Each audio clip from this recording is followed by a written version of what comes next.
why, 왜 오시는가? 여러분, 이유를 알고 살아가는 삶과 뜻도 모르고 살아가는 거 완전히 틀려요. 여러분, 우리가 어려움을 당할 때 왜 어려움을 당하는지 알고 당하는 어려움하고 모르고 당하는 거 전혀 다릅니다. 우리가 고난 당해도요, 알고 당하면 나 때문에 그렇군, 내가 잘못해서 그러는구나, 회개할 기회를 얻어요. 그러나 뭐가 잘못됐는지도 모르고 애매한 고난인 줄 알고 남만 탓하고 환경만 탓하고 사람만 탓하면 끝이 없어요.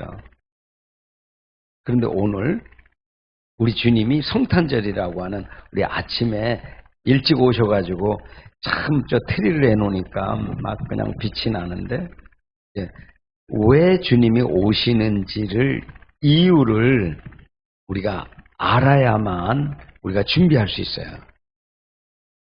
두 가지, 하나는 주님의 입장에서 내가 왜 오는지 너희 아느냐 이렇게 말할 수 있고, 우리 입장에서 주님이 왜 오시지 이렇게 말할 수 있어요. 그러니까 두 가지는 하나의 물음이에요. 왜 오시는지.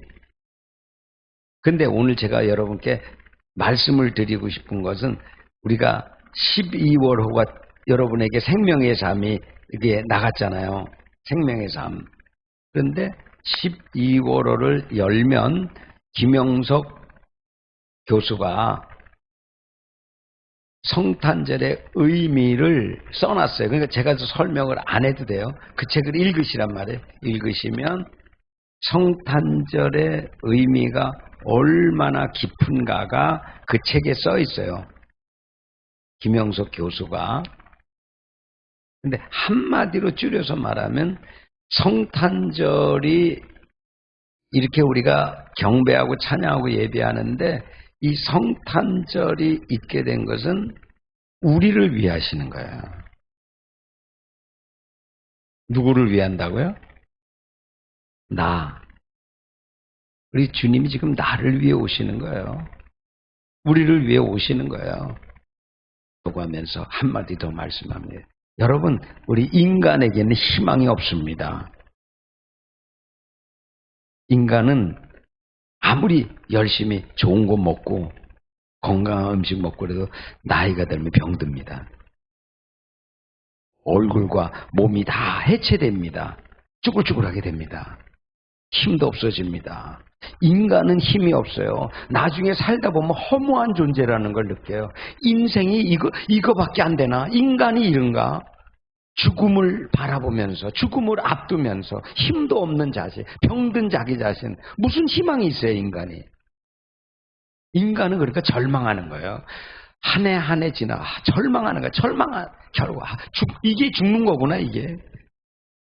그런데 성경은 뭐라고 말하냐면, 우리의 육신은 늙어가지만 우리의 속사람은 날로 새롭도다.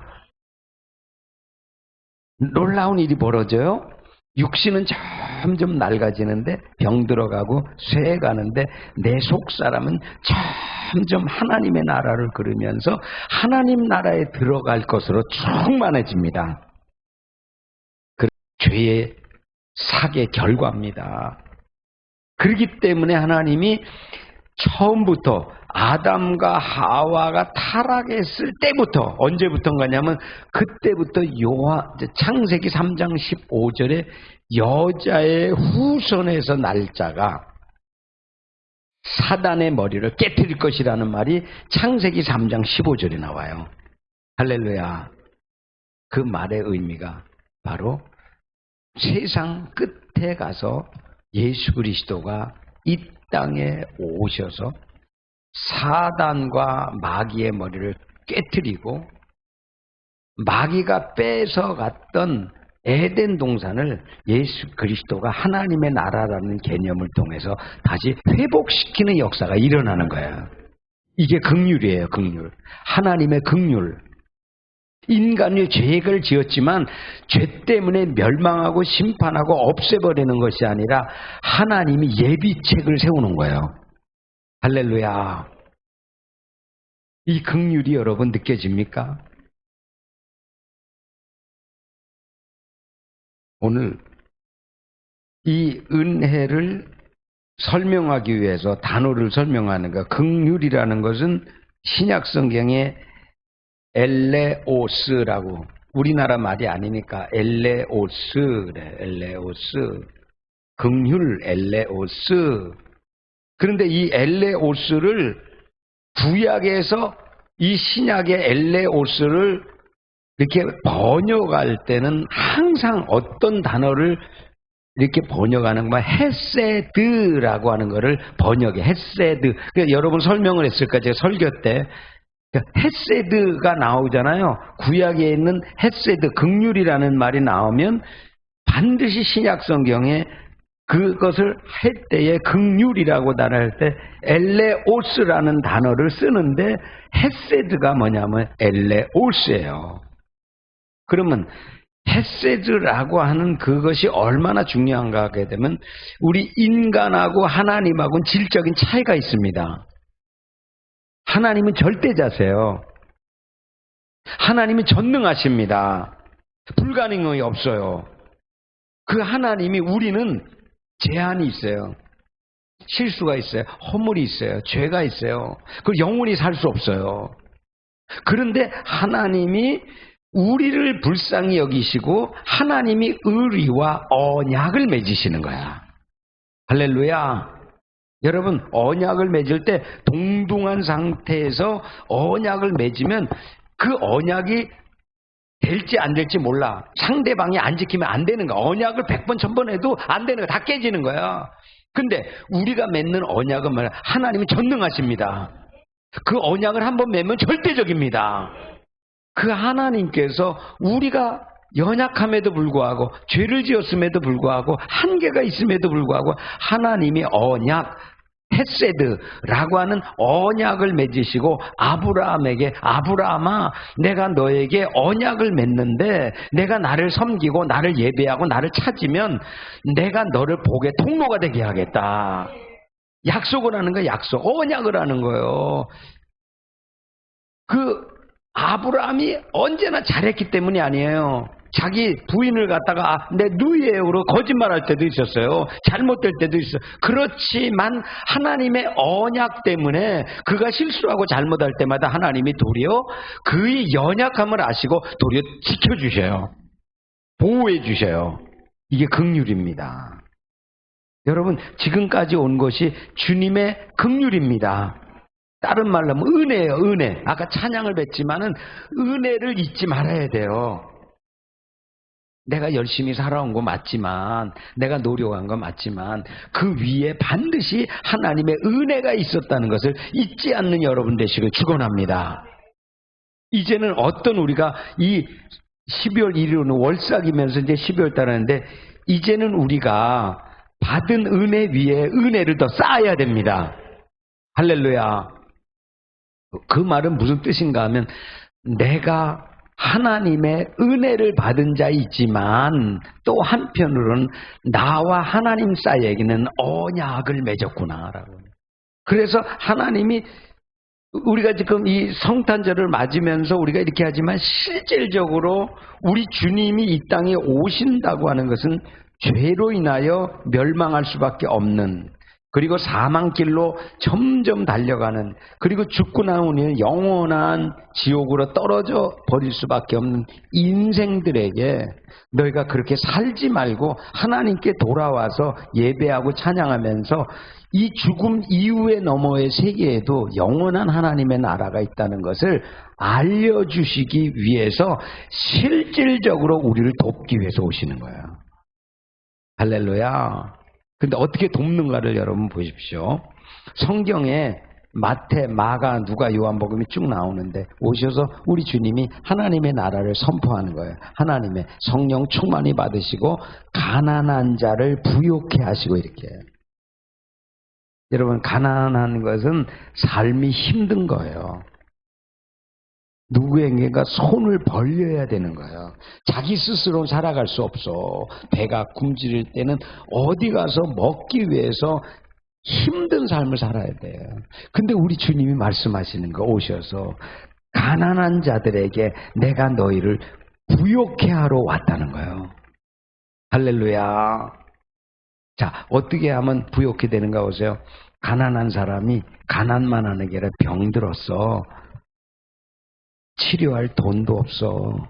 의사한테 갈 수도 없어. 근데 주님을 믿고 나서 주님을 치유자로 믿고 주님 내가 병들었어요. 몸이 아파요. 마음이 병들었어요. 하나님 고쳐주세요. 그러면 주님이 주님의 손을 얹고 병든 자를 치유해 주셔요.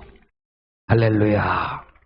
치유의 능력을 가지신 주님께서 가난하고 병든 자를 고치고 그 다음부터 더 놀라운 말씀이 이제는 너는 가난하게 살았고 너는 빈손이었고 아무 일도 못했지만 내가 너 위에 나의 영 하나님의 영 성령을 부어주시면서 네가 무엇을 하든지 할 수 있도록 하나님의 능력을 부어주리라. 할렐루야.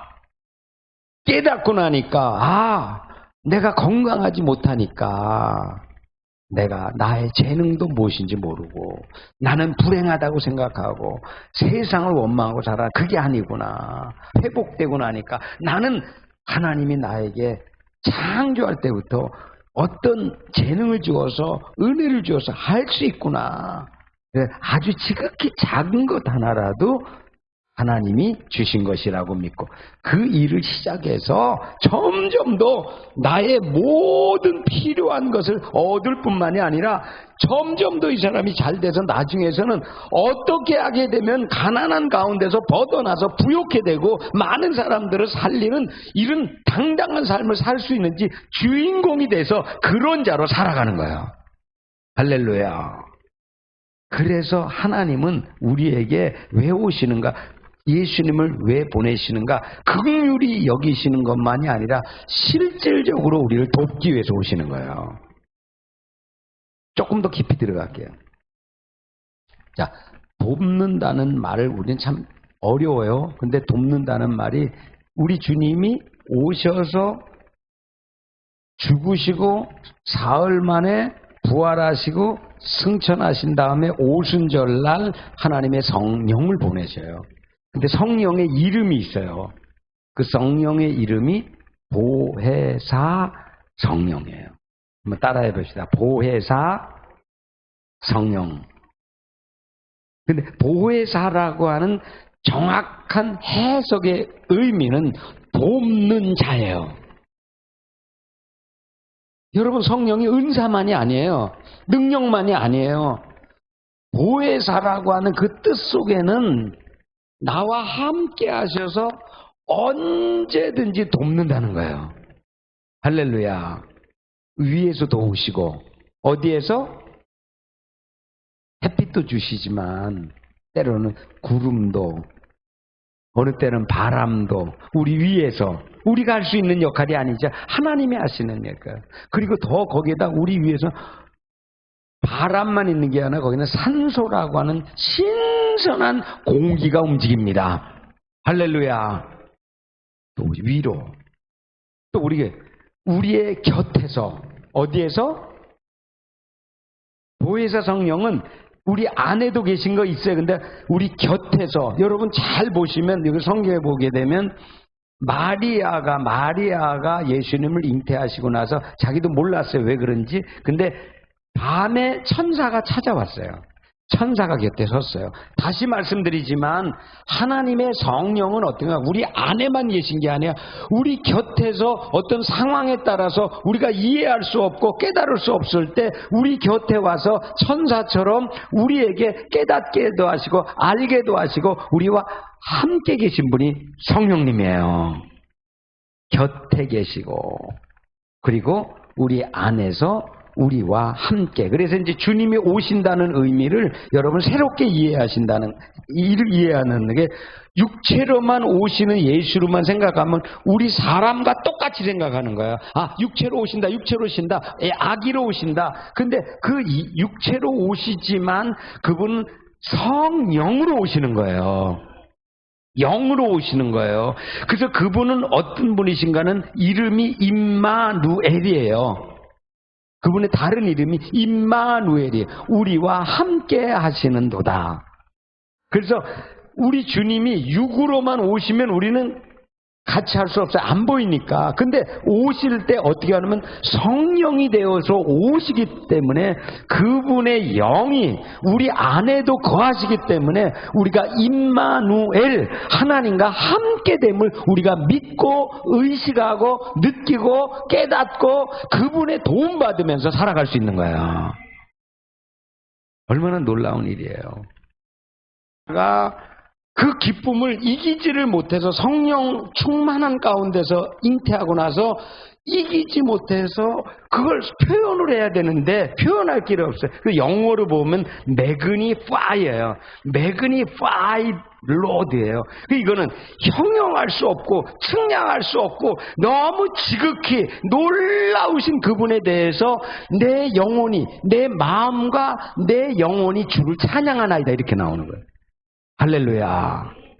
여러분, 몸만 기쁜 게 아니에요. 마음만 기쁜 게 아니에요. 내 영혼, 내 마음 안에 있는 이것이 막 너무나 기뻐서 어쩔 줄 모르는 거예요. 이 성탄절의 기쁨을 여러분 빼앗기지 마시고 성경을 읽으면서 나를 위해 오시는 분, 나를 긍휼히 여기고 나를 전적으로 도와주시고 나에게 복 주시기 위해서 오신다고 하는 그분을 정말 진심으로 환영하고 그분과 동행하면서 내 삶에 어떤 역사를 이루어 주실지 기대하면서 새해를 맞는 여러분 되시기를 축원합니다.